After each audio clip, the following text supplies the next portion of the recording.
You guys have been developing your Queen of Pentacles energy. You have been making something happen. Like a project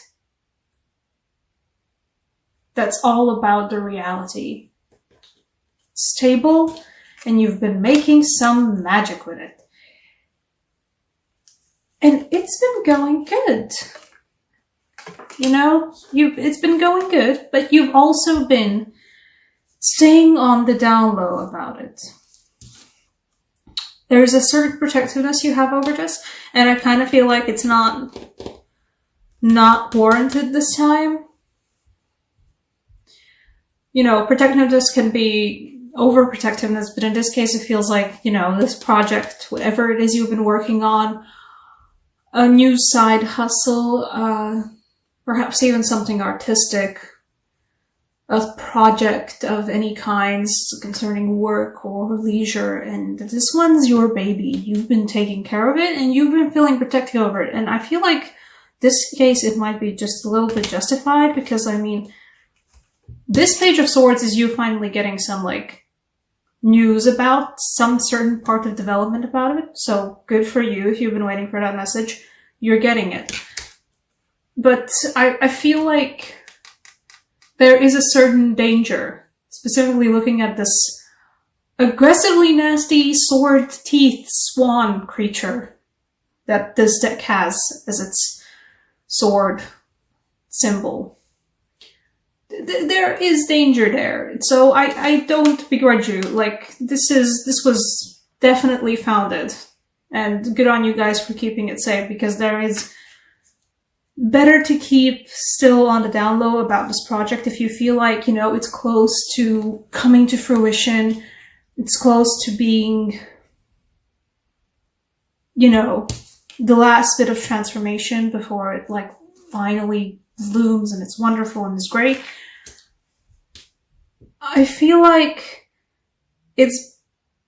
you might be tempted to run your mouth a bit or to hint at some people, but stay wary of the people who might figure out what's going on and coax more information out of you than you necessarily would like to give. Because there might not be any consequences of you running your mouth too much initially, but there will be some down the line if you actually do run your mouth. I also do have a Six of Chalices here, and I don't feel it in the rest of the cards. They don't. Okay.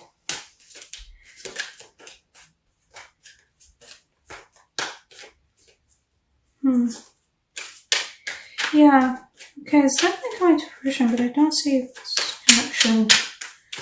Come on. Well, what's binding those two?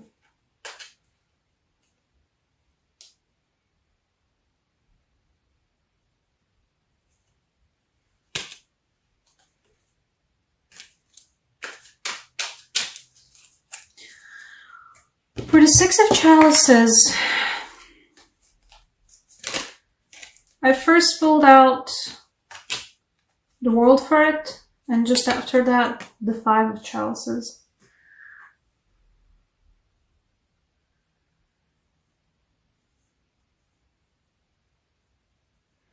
It feels like, through the appreciation of the, if you can see here, the two cups that are still on the cliff, not the ones that are falling into the water.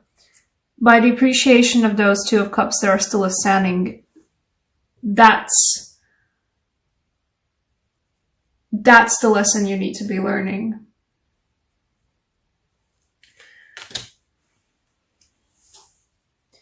I feel like you had someone who was very dear to you, or perhaps actually, you know what it feels like? It feels like a friendship lost. It feels like a friendship that was, if you guys had, you know, any friends or any just one friend who's been like your friend, your person throughout your whole lives, you know, the friend who you had ever since you were kids, you know, they were always there for you, but something, you know, has happened, or actually in this case, it feels like life just, you know, did its thing, where it's great if people keep going along parallel to each other, but at some point the paths just might naturally slip apart. Somebody might go somewhere else, another person might go the other way. It feels like you guys are not running parallel anymore. It feels like there is a friendship that you guys probably already feel like a little bit uneasy about. Somebody you haven't been in contact with for a very long time, or somebody who's the way, actually, yeah, that's what it feels like. You've been talking with the same people, you know, the same way, and it's always been the same interaction. It's always been great. It's always been so good for you. But lately, you've noticed that you're starting to talk in different languages. You're starting to talk about different topics. And not just in a way where, you know, the other person hears your different topic, and even if they don't fully understand it, they can still go like, yes, absolutely, you know, they're still supportive of you. They don't understand it in the way where they're just perplexed about it. They don't really see you anymore. Which can be... There is a bit of feeling about a tragedy for this Five of Cups, but the crux is the two of Cups that are still standing upright.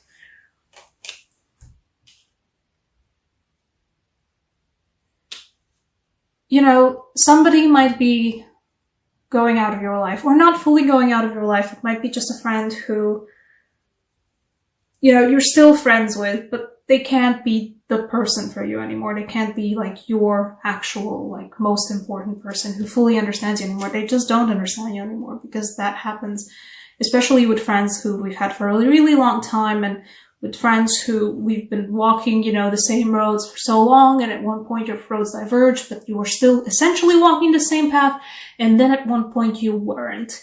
And it's always tragic, though. But through this, there is a potential for you guys to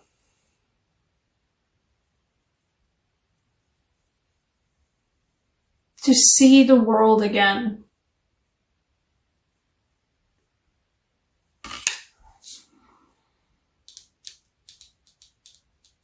Give me a moment.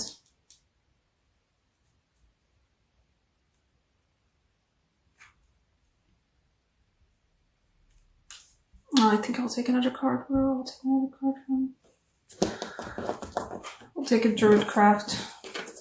Although last card for the Zone Gap. Take another card for the World. Because the World in this case, I see where it's coming from, but I don't understand the world in what way, you know? Someone new. The Ace of Cups for the World. I have a feeling that you guys will be meeting somebody new as well in June. Not just in the way of, oh, it's a new relationship. It has the potential to replace the childhood, incredibly important side-by-side relationship you had. It has the potential to replace it, but it has the potential to replace it in a completely different way, in a way that you weren't imagining that somebody else can mirror you in. You know, you had a mirror before, and it was like, it was a really great mirror, and then it broke, and you were like, oh no, and now you have a new mirror, and it mirrors you slightly differently, but it's still really, really good. So, yeah. There will be somebody new. Different than what you were expecting, certainly. But in the bestest of ways. Sorry about holding back my nose, by the way. What horrible card do I want for you guys?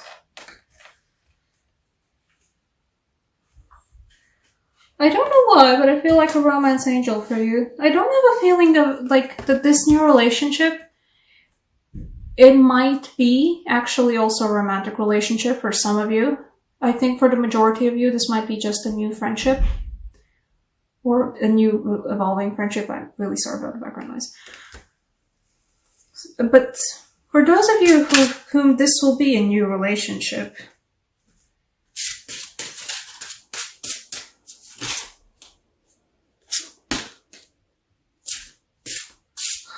okay. If any of you Virgos out there have been longing, okay, you know what? This is occasionally called the soulmate card. I did feel a feeling of loss about the soulmate card, but there are a lot of people, and I including me, who think that there are many soulmates along our way because, you know, souls split into so many different parts, and I think that is in a lot of ways true. Considering the fact that the Romance Angel Oracle cards both gave me the soulmate cards, the soulmate card, yes, this person is your soulmate, and the calling in your soulmate.